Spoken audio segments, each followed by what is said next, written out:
So, by the way, ako po si Panchiti Villanueva. Tama po, ng taga Bulacan. Sino po ba dito ang taga Bulacan? Dalawa lang kami. Tatlo pati yung anak ko. So, taga Bulacan, Marilao po ako. Kayo po, ma'am? Paumbong. So, mas malayo yun. Sa amin, bungad lang po ang Marilao. Pero, sabi nga, walang mahirap na gusto mo. Opo.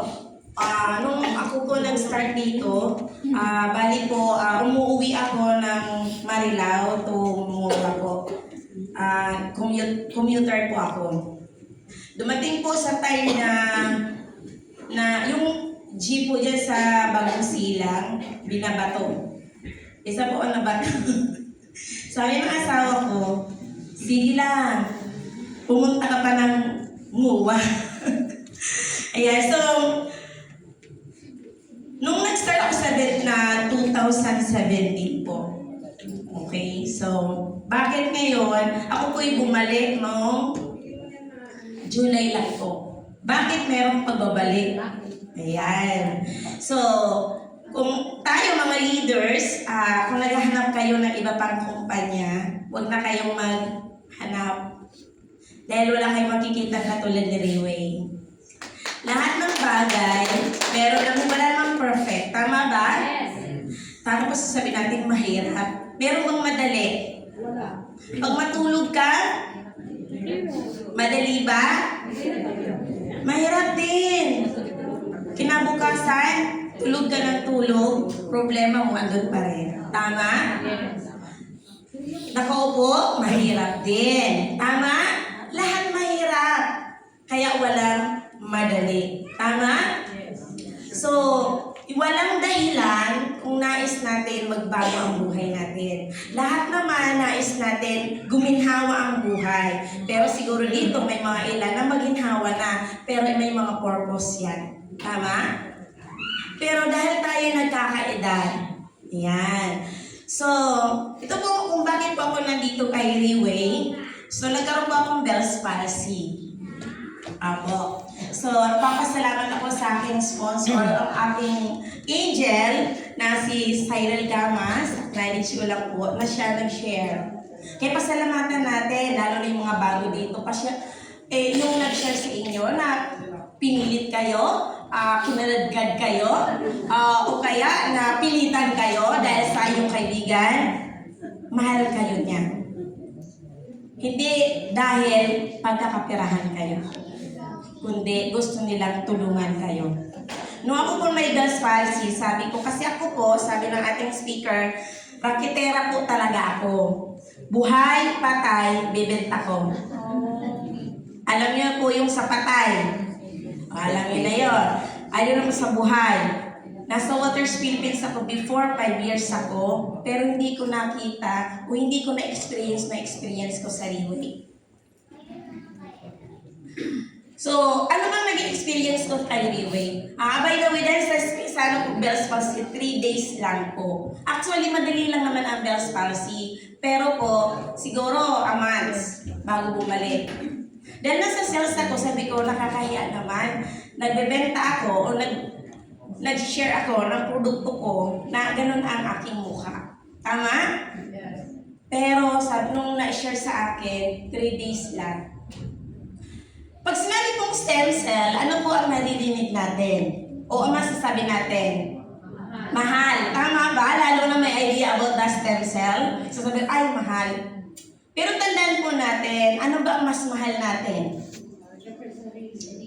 Buhay natin. Priceless po yan. Tama? Yes. Priceless po yan.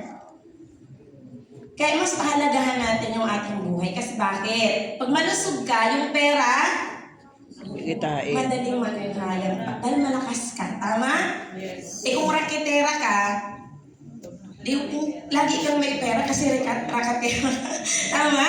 Kung malusog at malakas ka. Tama? So yun po yun. So 3 days po, bumalik po ang aking Bell's palsy. Kaya nagpapasalamat po ako. After that, sabi natin mahal. Nag-start po ako sa isang bote sa mga leaders natin dito. Walang dahilan. Pero nagtuloy tayo. Nung bago po nag-pandemic, na-experience ko, ito po naging career ko dito na hindi ko na-experience kahit saan. Na ang anak ko nag-birthday sa Phuket, Thailand. Di ba? At naibigay ko, isa lang pong anak ko, naibigay ko din sa kanya na nagdibo ko sa isang resort na ginaganapan daw ng mga artista pero hindi ko alam yun. O di ba? Masarap yung gano'n na sa anak mo kasi actually lahat tayong mga magulang, mga nanay na nais natin maibigay sa ating mga anak. Yung hindi mo na-experience noon ikaw na dalaga ka pa, na hindi mo na-experience magdibo. Pero napagdibo ko ang anak ko kahit lalaki siya. Mayroong nagsabi, mayroong palang dibo ang lalaki. Tama? So, na-experience po ng anak ko. Kaya tayo, lahat tayo naghahanap ng opportunity. Kaya nga, pag tayo nagtatrabaho, ginagawa natin ang paraan. Tama? Kahit pagod na pagod ka, nagrarakit ka pa. Kasi lalo na sa panahon po natin. Tama? Ngayon, nakita ko po, nagtrabaho din po ako, nakita ko po yung mga nagtatrabaho. Ilang taon? 60 years old, above, pero nananatili pa rin nagtatrabaho. Ayoko po ng ganun. Nung nakita ko po si Riwe, sabi ko, ayokong tumanda na katulad ng nakikita ko.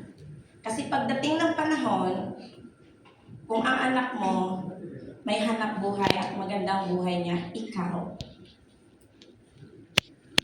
nasaan ka ngayon? Mahirap pong humingi sa iyong anak. Tama? Para ka nang lilimos. Kung ikaw ay may pension, pagdating ng ilang panahon, magkano lang ang pension natin kung yun ang aasahan natin? Tama? Pero ngayon, nakita mo na to, huwag mo na itong pakawalan. Isipin natin kung mahirap lahat ng bagay. Gagawin mo si Riwe o hindi, magpapatuloy ka si Riwe o hindi, si Riwe tuloy-tuloy. Sino ang nawalan? Kaya ako nung lumit ng, nung July, na bumalik, nakita ko yon. Napunta ko sa isang kumpanya. Bakit? Hindi po ako take nung pandemic, di ba? Sa computer.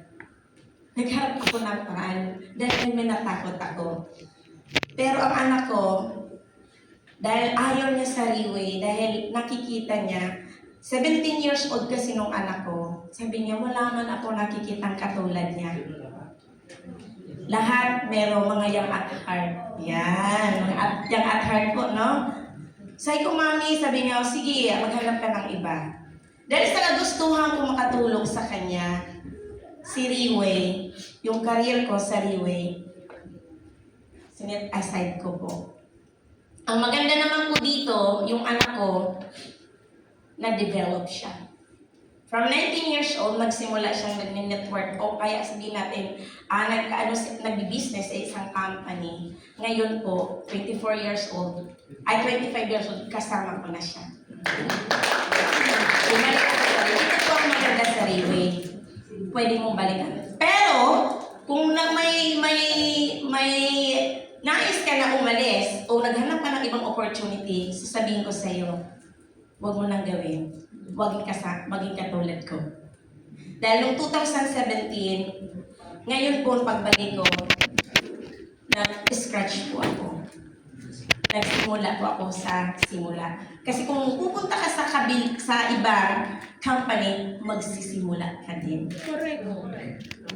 So, ang mangyayari niyan, simula ka ng simula, wala kang matatapos. Namalayan mo ng sarili mo, buugod ka na. Hindi mo may enjoy. Tama? Ito po mai-share ko sa inyo sa hapon ito. Wala akong lilipagan.